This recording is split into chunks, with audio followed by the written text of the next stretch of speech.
I'm Robbie around the world, and this is Liverpool. 24-hour GAYover with Robbie around the world.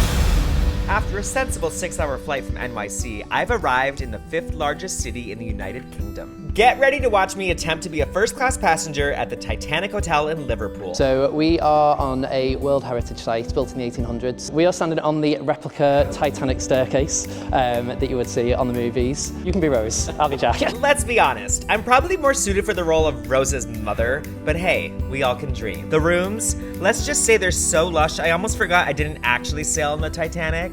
At least the ship won't sink here. And speaking of sinking, the Maya Wellness Spa is a subterranean sanctuary where you can really sink into the relaxation. Now let's learn what ignites the people of Liverpool. What gives you life and energy about Liverpool? I moved here for uni when I was 18 and I never left. The sense of community and togetherness that I think everyone feels here is incredible. I have always felt really welcome here, which I haven't always done, being a queer person. It's just so beautiful. Like, look at this building that we're in at the moment, like Liverpool Cathedral.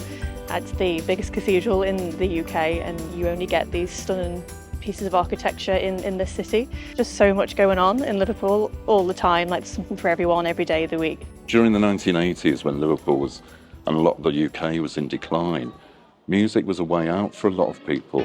You know, so for young people, that creative outlet was through music. Lots of bands, basically born and brought up in Liverpool. I mean, rock and roll was basically the essence of the city, and it still is. Liverpool actually means the pool of life. It's the essence of Liverpool, really. It's a port city. It's got those roots and diversity. I think as well because the North has had so many hardships and they've had to like really sort of band together. The people of Liverpool are resilient. It's the most beautiful place in the world. There's a specific Scouse culture, but there's also lots of different other cultures. There's just a bit of a melting pot, really. So I think from that, there's just this beautiful art scene. Moving away from my home country, this feels very much like a home away from home. I just love how friendly like Scousers are. Any Scouser in Liverpool, they'll tell you, that they're really proud people. And I've travelled around a lot of places, and I guess there's no place like home, right? And it is the people. You can just be you and you can do whatever. Liverpool's such like a friendly, welcoming city. I think it's a really underrated city. I think it's had a real renaissance in the past couple of years. So Liverpool was a really poor place during the 80s. The people who lived here, we always knew it was cool. We always knew we had all this beautiful architecture. I think more Grade 2 listed buildings than anywhere outside of London. Liverpool people know how to party. It's the people. That's what makes Liverpool. It's not a place, it's a feeling, it's a community. Everyone gets behind each other, whether that be drag queens or civilians, as we like to call them, normal people. Everyone just gets behind each other. Will I meet my next ex-husband here in Liverpool? Your next ex-husband, maybe you're looking at him right now.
Okay, can you do one more? I can't. The Liverpool Water Sports Centre is part of Local Solutions. Our mission is to get people involved in water sports who wouldn't do these activities, so local inner city children, vulnerable groups. You'll have lots of tourists. Well, looks like I didn't make the Olympics. Now let's check out the food scene here in Liverpool. For fantastic plant-based options and a gorgeous aesthetic, visit Stanley's Bar and Grill inside of the Titanic Hotel. For a vegetarian Indian street food, Bon de Bost is your spot. Visit The Vibe for an absolute vegan slay. Surround yourself with the queer community at Lovelock's Coffee Shop. Now let's sit down with Andy Herring, who runs Pride here in Liverpool, to get a little queer history. Can you walk me through the evolution of the queer history and Pride here in Liverpool? Yeah, so we were the last UK city to get a major Pride event, and of course we've had Prides historically before then, but until 2008, when the catalyst, which was the murder of Michael Causer, we didn't have a Pride locally, and rightly so at the time.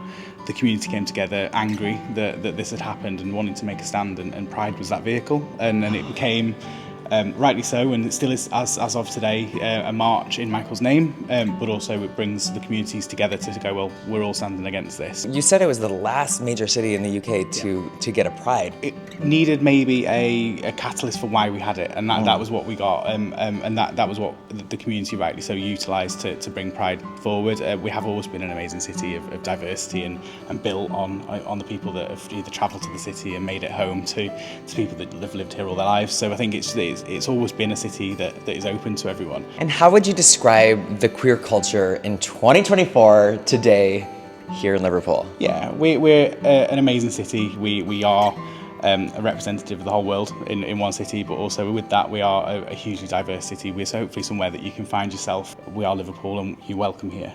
The best way to see this city is to literally walk everywhere. You're gonna get 20,000 steps a day, you're gonna get back to your birth weight, but you're gonna be able to see all of this beautiful greenery and architecture throughout the city.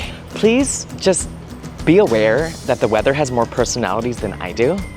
So make sure you bring some layers, because as cute as I'm looking right now, I'm absolutely freezing. Now, my friends, let's dive into the queer nightlife in Liverpool. You must visit Funny Boys, which is giving elaborate full-out drag and hilarious bingo brunch. The Gayborhood is located around Stanley Street. Post House is giving divey, cozy vibes. Masquerade is a cute spot to start the night off. The Lisbon is a great date spot in the heart of the Gayborhood. OMG is giving the most colorful vibes ever and pops off on the weekend. And you must end your night at Superstar Boudoir, where I ended up on stage attempting to do the hot to-go dance. We're gonna have all the drama. Liverpool, you are an absolute gem. If you're planning a trip to the UK, this is a city that needs to be on your radar. I've completely fallen in love with this quirky charm and unstoppable zest for life that the Scousers have. Sure, you might know Liverpool for the legendary football and the Beatles, but there's so much more beneath the surface. The art scene is outrageously quirky, queer, and inventive. And the music, let's just say there's a reason that Liverpool has more #1 hits than anywhere else on the planet. And the architecture, prepare to have your mind blown. With UNESCO declaring large parts of the city a World Heritage Site, it's like walking through a living museum. What truly made me fall in love with Liverpool, though, is the warmth and acceptance of the locals. They didn't just welcome me and all of my clack fans and rainbow flags, they embraced them. The sense of community here is something really special, and it's a city where activism, allyship, and adventure are all woven into the fabric of everyday life. A heartfelt thank you to the Titanic Hotel for hosting me, and to Visit Liverpool and Visit Great Britain for showing me the most aggressively epic #agrepic time ever. If you haven't been to Liverpool yet, what are you waiting for? If you enjoyed this video, please leave me a comment below, like, and subscribe. And I'll see you on my next adventure. 24-hour GAYover with Robbie around the world. Here's a little fun fact about the trash. Yes, we're gonna talk about garbage right now. There's two famous football teams here. There's Everton and there's Liverpool. One's red and one's blue. And what I have behind me right now are the purple trash cans. So these purple trash cans are a mixture of the red and the blue team because the city of Liverpool didn't want to have to pick one. That is inclusivity.